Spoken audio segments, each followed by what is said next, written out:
প্রিয় ছাত্রছাত্রীরা, আজকে আমি তোমাদের সামনে এসেছি আরেকটা সেমিস্টারের আরেকটা পেপার নিয়ে। পেপারে কিছু প্রবেবল কোয়েশনস, কিছু ইম্পর্টেন্ট কোয়েশনস নিয়ে। তো তোমরা সেটা মাইনরলি শোনার চেষ্টা করো, এবং আমি যেটা তোমাদের ইনফরমেশনের জন্য আমি জানিয়ে দিচ্ছি যে ফার্স্ট সেমিস্টার মেজর পেপার 1 এবং পেপার 2 অলরেডি আমি দিয়ে দিয়েছি। তো সেটা তোমাদের যদি অ্যাক্সেস করতে হয় তাহলে জয়েন করতে হবে, আদারওয়াইজ তোমরা সেটা অ্যাক্সেস করতে পারবে না। তো আমি আজকে যেটা নিয়ে আসছি তোমাদের সামনে সেটা হচ্ছে first semester political science minor. ঠিক আছে, মাইনরের যে ব্যাপারটা আছে সেটার কিছু প্রবাবল কোয়েশনস বা বলতে পারি ইম্পর্টেন্ট কিছু কোয়েশনস নিয়ে এসেছি for your upcoming examination along with or as well as for your internal examinations. তো আমি এক এক করে দেরি না করে আমি এক এক করে আলোচনা করছি ফার্স্ট সেমিস্টার মাইনর এইবার 2025-এর পলিটিক্যাল সায়েন্সের যে সমস্ত প্রবাবল যে কোয়েশনসগুলো আছে সেগুলো আমি তোমাদের সামনে তুলে ধরার চেষ্টা করছি। আহ, সেটা ইউনিট 1-এ যদি আমরা দেখি, সেটা হচ্ছে discuss the meaning and nature of globalization. From unit 1, first question is discuss the meaning and nature of globalization. অর্থাৎ গ্লোবালাইজেশন বা বিশ্বায়নের যে মিনিং এবং নেচার, যেটা অর্থাৎ অর্থ এবং প্রকৃতি যেটা আছে সেটা নিয়ে আলোচনা এখানে করতে হবে। আলোচনা এখানে আসবে, এখানটায় আসবে। ঠিক আছে, তো এই বিষয়টা এইভাবে নিজেরা নিজেদের মতো করে প্রিপেয়ার করে নাও। নেক্সট কোয়েশ্চন হচ্ছে right note on LPG. LPG তোমরা জানো, লিবারালাইজেশন, প্রাইভেটাইজেশন অ্যান্ড গ্লোবালাইজেশন, সেটা সম্পর্কে কিছু কিছু কিছু কিছু করে তোমরা একটু আলোচনা করবে, একটু যাতে করে সম্পূর্ণ বিষয়টা ব্রিফলি হলেও যাতে সম্পূর্ণ বিষয়টা উঠে আসে।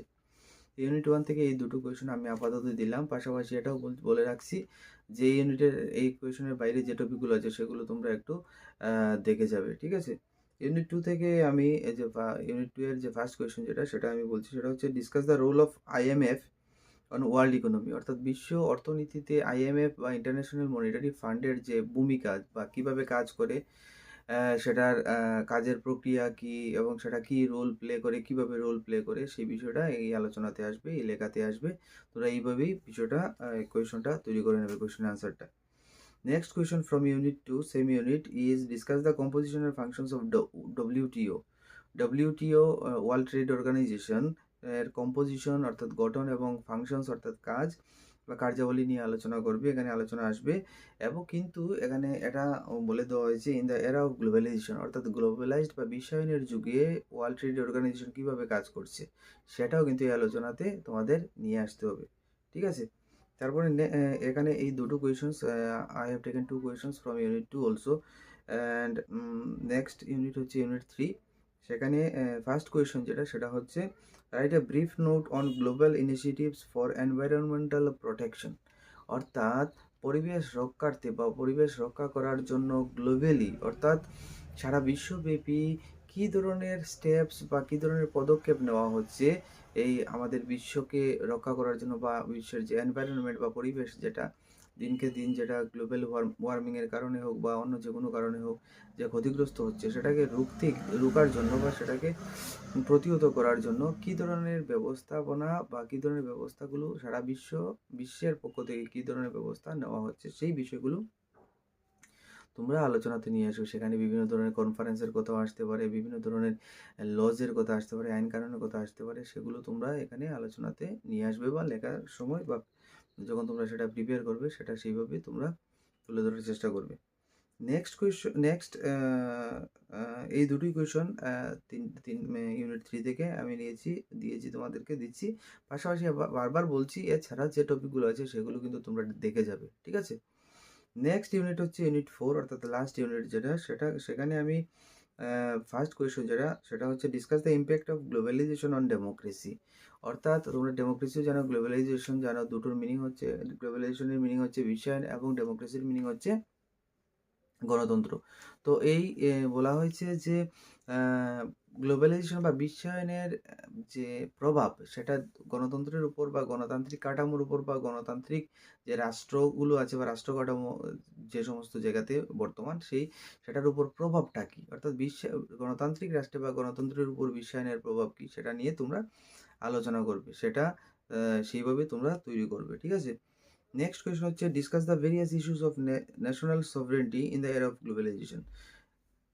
বিশ্বায়নের যুগে বা গ্লোবালাইজেশনের যুগে সভরেন্টি অর্থাৎ ন্যাশনাল সভরেন্টি যেটা সেটা অর্থাৎ জাতীয় সার্বভৌমত্ব বা সার্বভৌমিকতা, সেই জাতীয় সার্বভৌমিকতার যে বিভিন্ন দিক বা বিভিন্ন বিষয় বা বিভিন্ন ঘটনাবলী বা ঘটনাবলী বলবো না, বিভিন্ন ইস্যুস যেগুলো আছে বিশ্বায়নের যুগে সেই বিষয়টা তোমার সার্বভৌমত্বের ক্ষেত্রে বা কোনো একটা রাষ্ট্রের সার্বভৌমিকতার ক্ষেত্রে সেই বিষয়টা তোমরা আলোচনাতে নিয়ে আসবে, সেই বিষয়টা তোমরা আলোচনা করবে।